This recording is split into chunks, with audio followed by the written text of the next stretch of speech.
Oi, gente, bem-vindos a outro vídeo de Neurociência da CPEM. A aula de hoje é sobre ansiedade social. E antes de tudo isso, aqui mostrar para vocês as nossas redes sociais, caso vocês queiram dar uma olhada. A gente posta sempre alguns conteúdos sobre algumas matérias, ou alguma dica de estudo, ou sobre as nossas parcerias com outras agências e tal. E partindo para a aula de hoje, como eu disse, é sobre ansiedade social. E o que a gente vai ver hoje? Primeiro a gente vai ver uma introdução sobre ansiedade bem curta, e a gente já vai partir para o que é esse tipo de ansiedade, que se chama ansiedade social. Também como identificá-la, as possíveis causas e a maioria de seus sintomas. Também a gente vai ver qual que é o tratamento mais adequado e como controlá-la. E por que também controlar. Então, uma introduçãozinha. Eu vou falar aqui agora, dar uma introdução sobre o que é ansiedade e de onde surge. Então, ela meio que sempre anda junto com o medo, e essas duas emoções, elas são respostas normais que ocorrem nos organismos de nós, animais ou outros animais que não são humanos, em situações de perigo ou ameaça real ou potencial, que podem fazer alguma coisa ruim à nossa integridade física ou emocional. É uma ameaça caracterizada como real se a situação puder trazer algum prejuízo à sobrevivência do organismo, por exemplo, quando você se encontra diante de um assaltante armado. As ameaças reais são tidas como medo. Se você está durante uma situação de perigo de verdade, na realidade, você vai sentir muito medo. Mas se você tem, por exemplo, um medo para alguma coisa que pode ou não acontecer, isso já é ansiedade. Então vamos lá, né? Esse tipo de ansiedade que a gente vai ver hoje é a ansiedade social, que também pode ser chamado de fobia social ou transtorno da ansiedade social, ou seja, TAS. Ela é caracterizada pelo medo excessivo, ansiedade e desconforto em ambientes onde existam interações sociais. Por isso o nome, ansiedade social. E o que é a ansiedade social? Ela é a dificuldade apresentada pela pessoa em interagir socialmente. Por exemplo, quando você tem medo de responder alguma coisa na aula, entendeu? Você começa a suar e tal. Por exemplo, apresentar um trabalho em público ou até mesmo comer em frente de outras pessoas, pela simples razão de sentir medo de ser julgada, ou se sentir humilhada, ou fazer com que as outras pessoas notem suas fraquezas, entendeu?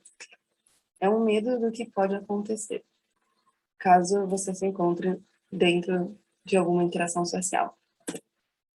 E vamos lá, né? Embora seja muito normal essa ansiedade, os indivíduos com o transtorno de ansiedade social, que é meio mais agravado, eles podem experimentar um verdadeiro pavor nessa situação, um medo muito maior, extremo, que pode até ser incapacitante e interferir no desempenho profissional, acadêmico ou em qualquer outra coisa relacionada ao contato social. Isso tudo pode levar ao desenvolvimento de outros transtornos psicológicos, como depressão, até mesmo depressão grave e agorafobia. Não é, né? Como identificar esse tipo de ansiedade? A pessoa que tem esse transtorno normalmente apresenta várias características, como, por exemplo, vocês querem pausar agora o vídeo, mas para ler um pouco mais com cuidado, mas normalmente é dificuldade de interagir e conversar com outras pessoas em determinado meio, em determinado ambiente, ou ser muito introvertido, medo de falar em público, ou até mesmo no telefone, receio de comer na frente dos outros, medo de dar sua opinião sobre determinado assunto, ou responder alguma coisa na sala de aula, e receio de andar ou trabalhar na frente de outras pessoas. Uma pressão que você sente se alguma pessoa estiver olhando o que você está fazendo naquela hora. e você acaba errando no que você está fazendo. E essas pessoas com ansiedade social se preocupam muito com a avaliação de outras pessoas sobre si e normalmente evitam falar ou realizar determinadas ações por medo de que os outros vão julgar ou achar receio, e elas também têm um receio de se sentir humilhada. Isso tudo, como eu disse, atrapalha no desempenho e tal. O resultado de todas as características juntas causam esse transtorno, que também causam que a pessoa se isole do mundo. Pode até cortar mesmo relações familiares e de amizade. Para se proteger de possível humilhação ou julgamento, é a ansiedade, entendeu? Você não quer que isso aconteça, então você já se prepara para que isso não aconteça de jeito nenhum. E algumas possíveis causas, até hoje não é conhecida uma causa exata de onde surge esse transtorno, mas algumas pesquisas, a maioria das pesquisas, falam que é uma combinação de fatores ambientais e genéticos, do ambiente, entendeu? Sociedade, de onde você vive, e também de genética. Ele é mais comum, esse TAS é mais comum aparecer no início da infância ou na adolescência, quando está ainda no processo de desenvolvimento, mas ele só é buscado só é buscado tratamento quando há o desenvolvimento de outro transtorno muito pior, como a depressão. E isso pode tornar o tratamento muito mais complicado ou às vezes é bem mais difícil de tratar. Muito mais complicado. E esse tratamento pode acontecer devido... Não, desculpa. Esse transtorno pode acontecer de vários fatores. Baixa autoestima, pais protetores, maus tratos na infância, experiências traumatizantes, medo de exposição, rejeição social, bullying. Isso tudo o quanto antes na, no, na vida de uma pessoa, pior para ela. E essas situações fazem com que a pessoa perca a confiança de si mesma e duvide da sua capacidade de realizar qualquer tarefa, até mesmo comer à frente de alguma outra pessoa. Ela não consegue mais enxergar seu potencial e dessa forma vai ter medo de que outras pessoas notem suas fraquezas e de que ela não é capaz de fazer alguma coisa. Ela acha que errar é igual morte.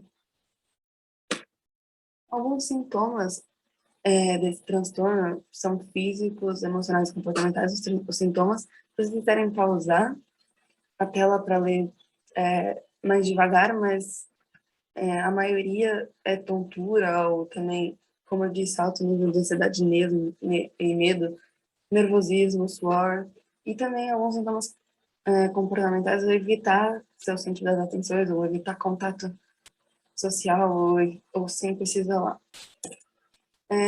O tratamento sempre é recomendado a buscar ajuda na dúvida. Se você tiver que você tem esse transtorno, procure ajuda. Procure ajuda. O primeiro passo é primeiro fazer o diagnóstico do problema, que deve ser feito por um profissional, principalmente um psiquiatra. E depois dessa avaliação, eles vão ver qual que é o melhor tratamento. Pode ser só terapia ou tratamento, acompanhamento psiquiátrico, ou também eles podem adicionar essas sessões de terapia junto com um medicamento. Então, é bem indicado ir a um profissional. E como controlar, né? Aqui tem uns 8 passos para você controlar essa ansiedade social, que primeiro é aceitar seus pensamentos para conseguir mudar. Essa é a primeira fase, que é a mais difícil, que é a parte do aceitamento. Eu tenho esse transtorno, eu sou uma pessoa que se sente com medo de contato social, então eu quero mudar isso, eu quero viver minha vida sem medo. E aí, depois disso, desse aceitamento, você parte para o segundo passo, né? Que é mudar seus pensamentos, mudar suas ações, tentar parar de sempre pensar no pior, ou tentar só pensar em si mesmo, no que os outros vão julgar você fazendo, ou hum, parar de parar de se isolar, alguma coisa assim, mudar seus pensamentos e ações. E depois disso, você vai para o terceiro passo, que é confrontar os seus pensamentos para enxergar a realidade. Você provavelmente está pensando numa coisa super acima do que pode acontecer, muito pior do que realmente ia acontecer, ou vai acontecer, ou aconteceu. E também o quarto passo para tudo isso ser melhor, além de mudar suas ações também e tal, é tentar se expor, tentar responder alguma questão no meio da sala de aula, que certeza que você sabe a resposta, mas você tem medo de levantar a mão para responder, ou tentar falar com alguém novo, tentar pedir ajuda para alguma pessoa, o que é muito difícil caso você tenha esse transtorno de ansiedade social, porque você tem medo das pessoas te julgarem, isso é normal, mas tenta se expor aos poucos. O quinto passo é entender que nada é perfeito. Você vai errar, você não é perfeito. E se as pessoas te julgarem por seu erro, se dane, né? Que liga pra elas. Aí você vai pro sexto passo, que é superar o receio de perguntar. Então, como eu disse, ao se expor, tenta perguntar, tenta pedir ajuda, tenta... você não entendeu um exercício de biologia? Pergunta para o professor ou para a professora. O que você não entendeu, entendeu? Fala para essa pessoa a sua situação. E se outro... desculpa, perdi o raciocínio. Aí o sétimo passo é evitar o medo de errar. Como eu disse, você vai errar. Então, tudo ou nada, entendeu? Vai com tudo. Você pode errar ou não. E se você errar, você pode tentar de novo, como é o oito passo. Se você não errar, melhor ainda, entendeu? Então, 50% de chance de errar, 50% de chance de não errar. Então, vai para 50% de chance de não errar. Pensa nisso. Não faz muito sentido, ou faz, não sei. Mas, pensa assim, se você errar, você pode tentar de novo. Agora, por que controlar essa ansiedade social? Existem várias consequências por causa desse transtorno, como eu disse ao longo da nossa aula, e elas são, obviamente, negativas, causam um impacto negativo na sua vida. Acho que não há impacto positivo de ter isso. Talvez se proteger, mas são bem pequenos, é uma porcentagem pequena. Então, esse a principal consequência de tudo isso, desse transtorno, é que ela vai causar alguma coisa ruim na sua vida, principalmente nas relações entre seus familiares, seus amigos, ou até mesmo profissional, seja acadêmico ou no trabalho. É comum que pessoas que sofram com esse transtorno, com esse problema, se abstenham de reuniões, festas, encontros, tudo que envolva interações sociais. Você vai se isolando, né? Isso é meio que uma consequência ruim de ter esse transtorno. Então, se você quer ir para a festa, mas você tem medo, então você acaba não indo, tenta seguir aqueles passos que eu disse, procurar tratamento para você conseguir de novo ir a uma festa ou conseguir de novo conversar com aquele amigo que você parou de conversar. Isso pode afetar muito mais no longo prazo as pessoas podem parar de conversar com você por causa de você não conversar com elas. Aquele exercício de biologia que você ficou com dúvida, ele pode cair na prova e você ficar com nota baixa. E é isso, entendeu? Tenta buscar tratamento para no longo prazo isso não te afetar. A pessoa com fobia social não consegue executar tarefas que exijam contato com outras. Coloquei o negócio errado. Então, isso é uma consequência muito ruim. Você se isola demais. Você pode não conseguir fazer seu trabalho, não conseguir estudar e tal. E é por causa dessa fobia social. Então, para isso tudo não evoluir para algum outro transtorno, como a depressão, que é muito mais difícil de tratar, busque ajuda. Na dúvida, busque ajuda. E é isso, entendeu? Essa aula de hoje foi muito rápida, que é um tema muito falado nos dias de hoje e deve ser tratado nas escolas e tudo mais. Eu queria só explicar um pouco superficialmente sobre esse tema de ansiedade social, por isso que a aula foi rápida.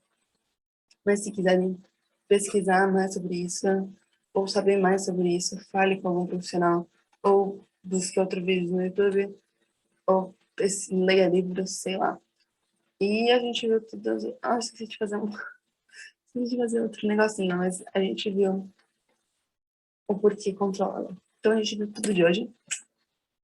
Vão lá nas nossas redes sociais e vejam outros vídeos sobre neurociência ou outra matéria. A gente tem biologia, física, história e tal.